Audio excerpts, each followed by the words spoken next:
That's better. You're still awake. And I'll make it short. Um, so 2 years ago, as a CS section head, I eyed 4 sophomore BS Bachelor of Science of Computer Science students as potential BPI Science awardee.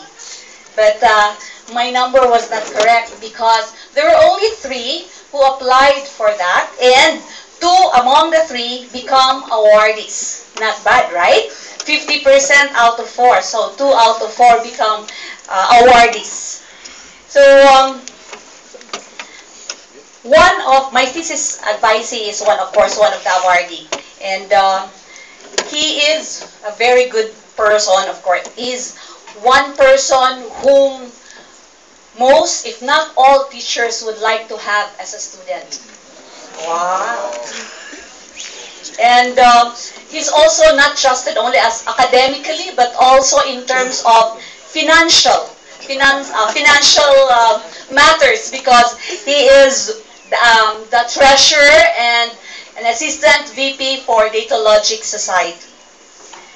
And that my advice is also a consistent Dean's Lister.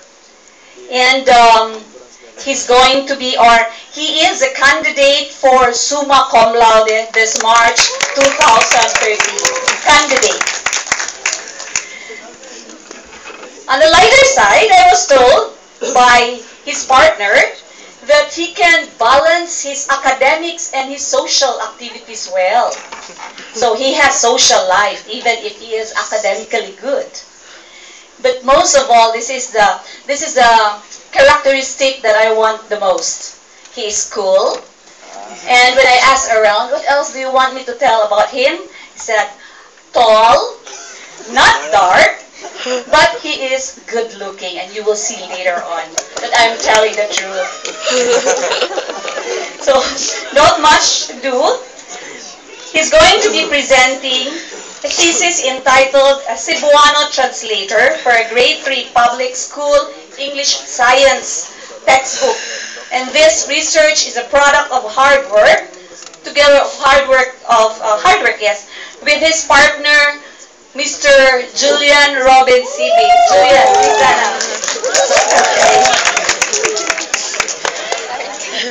so I'm proud to introduce my advisee, Mr. Charles Anthony Rapes Yu.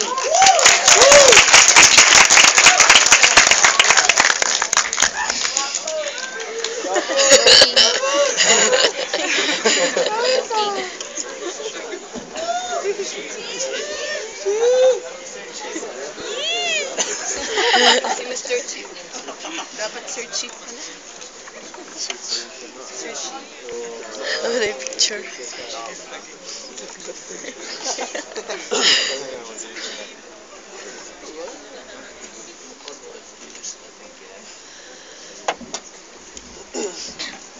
So, good afternoon, everyone, and thank you, Ma'am Pena, for that great introduction.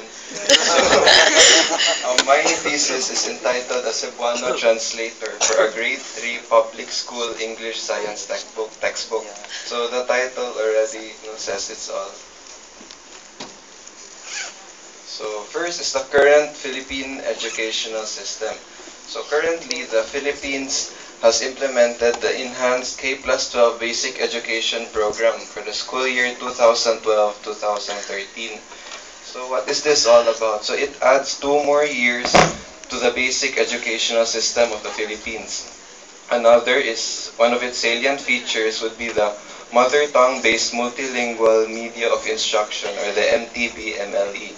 So MTB-MLE is when students from grades 1 to 3 will use their mother tongue as a media of instruction. So this is because there has been studies that show that when the medium of instruction, so in our case Cebuano, is used as a media of instruction, so that students will tend to learn faster, they could read and write faster. So that is why it is implemented. So what does this mean for us? So first is there will be a need for existing textbooks to be translated by the teachers or experts. So this is quite time costly in our part. And second is the need to buy new textbooks or resources for teaching. So of course, currently we have only English textbooks, so we need to buy books that are already in the mother tongue. So it would cost money. So what we can do, so again, this is a picture of what we currently have. So English books, what we can do is we can build a translator that would translate those English books to their respective or translated Cebuano version. So our research aims to develop a translator that will convert text from a grade 3 science textbook written in English into a Cebuano dialect. So that is the general objective of our research. So next. So maybe the first thing that came to your mind when I mentioned our general objective was why science textbook? So science textbooks. So since science is one of the weakest points of Filipino students, where in grade 4 students, the Philippines ranked 23rd out of the 25 countries who took the trends in international mathematics and science study test or the TIMSS, so in both math and science. So this is one of the ways where we could help address this problem. So other scope we have is that we would only limit to the grammar rules used for kindergarten to grade 3 students, and our research is mainly focused on the actual translation of the source text, which is the English, to the target text, which is the Cebuano. So specific objectives. So these are the objectives that we need to do in order to fulfill our objective. So first up is we need to determine the grammar rules of both English language and the Cebuano dialect. So of course we are going to build a translator, so we need to know the grammar rules of both languages. Second is we need to build databases of information needed in translation from English to Cebuano. So this database would store the words, the English words, and their respective Cebuano translation. Next is we create an algorithm that will do the actual translation from the source text to the target text. So that is what we will focus on, the algorithm. And next is use existing tools found in creating the translator. So these tools would aid us in developing the translator. And last but not the least is to test and evaluate the effectiveness of the system with quality assurance measures by surveying. So in order for us to check that our translations are accurate, so we would test it by surveying. So methodology. So example is we have an English document, so it is an MS Word file, so that is our input. Then we would pass it to the document extractor. Then the result would be given to the POS tagger, and then to the stemmer, and the translation algorithm, which is the focus of our thesis, then to the text generation, and we would output it in another MS Word file, which is already the translated version of our English document. So I would go through each of this phase, so that you can get a glimpse of how we did our translation. So first up is the document extractor. So for example, we have this sentence. So our sentences are very important. So that is the content, or let's say that's the content of our English document. So what the document extractor does is it simply extracts the content of our English document and stores it in an array of words, or it's like a container of words. So it stores it. So our sentences are very important. Then next is we would go to the POS tagger. So what this does is it tags each word with its corresponding part of speech. So previously we have this output, so it's in a container of words. So we would tag each word with their corresponding part of speech. So for R, so we have a PRP $, which represents a possessive personal pronoun. For senses is a noun in plural. For R, it's VB, so verb base form. Very is an adverb, and important is an adjective. So next is a stemmer. So this reduces the word to its root word. So again, we have our input, so that's our example. And the output would be the base word or the root word of each word. So our is still our, senses become sense, R becomes B, so and the very end important is still the same. After which is already our translation algorithm. So what we need to do first is we translate each word to their Cebuano translation.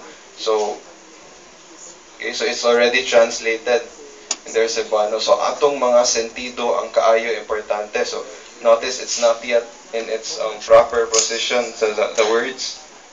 So we need to determine first some of information that could aid us in arranging these words so that the translation would be accurate. So we need to know the subject part of the sentence, the predicate part, and the center of the sentence. So after, so we have the first approach to translation is the linear approach.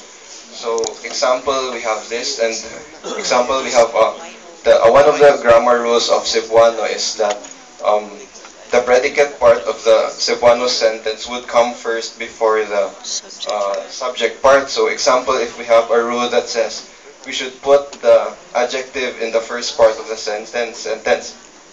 So what this linear approach does is it would traverse from the beginning of our container and it would search for that adjective. So it would check, is this an adjective? So no, this one is not yet an adjective. So it's still not yet an adjective. No, so this is an adjective. Then it would add it in our sentence. So example, our next rule would be to add the adverb, no, in the after the adjective. So what the linear approach does, it goes back to the beginning, and we will again traverse the container for the adverb, and this is very time costly. That's why we didn't decide to use this. So what we did was the hashing approach. So it's a simplified explanation. So what the hashing approach is it tags each word with certain weights based on their tags. So with this, so we tag each word with their specific weights, and after which we would sort the words based on their weights. So the one goes here, two, and the rest would follow. So and notice, and our sentence is already translated. So importante kaayo ang atong mga sentido. So that's the approach that we've used. So lastly is the text generation.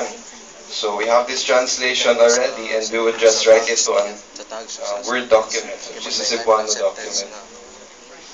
So the rule I mentioned previously, the one that for Cebuano sentences where the predicate should come first before the subject, it's just one of the 40 rules, or grammar rules that we have integrated into our software. So this is the results of our testing. So as you can see here, majority of the people who said that the translations were accurate. So it's in the 100 to 95, 94 to 90%. So and we're proud of that. So solution to the problem. So we have already the English Cebuano translator. So now students now have reading materials that are written in their dialect.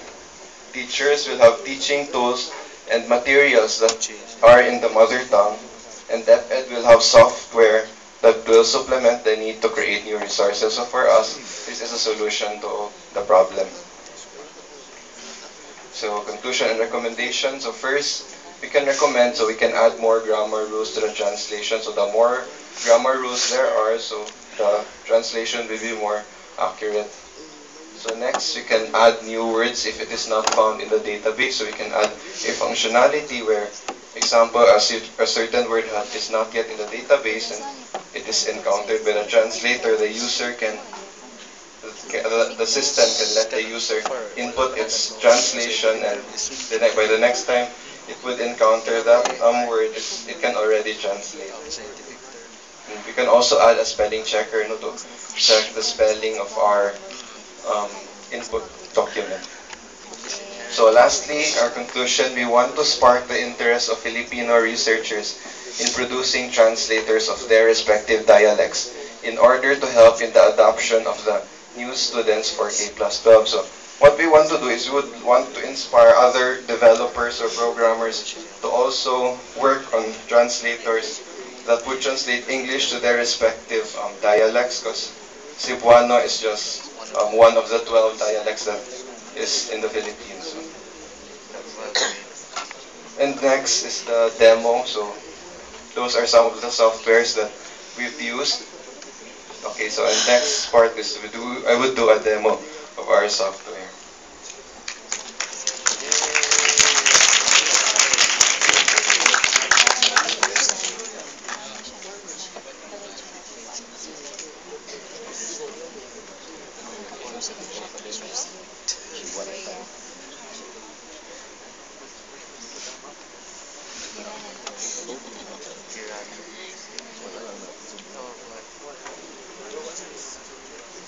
So okay, suppose we have this input, which is a Word file.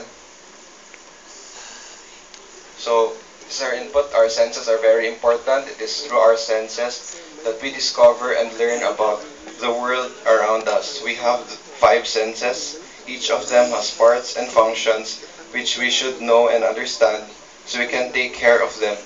We must develop good health habits as we grow. Changes occur in our bodies. So we gather information about our surroundings through the use of our senses. We use our senses in observing the things around us. So this is our input document. So, Part lesson.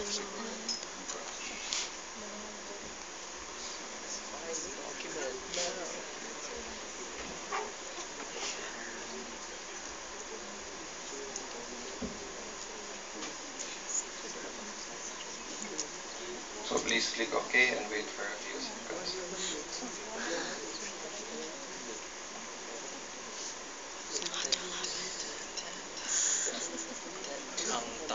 So after the system would just prompt us if it's already done.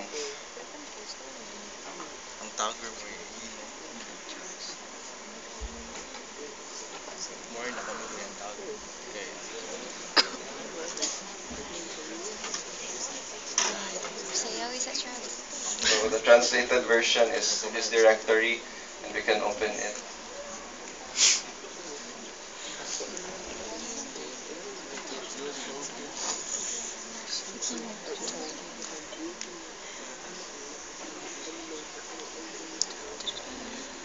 Sorry, it's taking a long time to do this.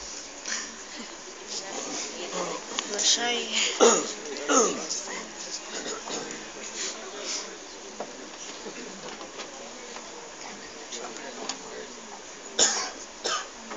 There. So it's here. So the Cebuano version. So we can read it together. Importante kaayo ang atong mga sentido. Pinaagi sa atong mga sentido nga makadiscover kita ug makakatuon bahin sa kalibutan duol nato. Aduna kitay 5 ka mga sentido. Adunay matag usa sa ila mga bahin ug mga pulos nga kinahanglan mo kabalo kita ug kasabot para mahimo mo amping kita nila. Kinahanglan mo develop. So the one in parenthesis is a synonym. Kita ug maayo nga kahimsog nga mga batasan. Komo makatubo kita mohitabo sa atong lawas ang mga kabaguhan. Motapok impormasyon kita bahin sa atong palibot pinaagi sa paggamit sa atong mga sentido. Mugamit kita sa atong mga sentido sa pagpaniid sa mga butang duol nato. So that's the translation. So that ends my presentation.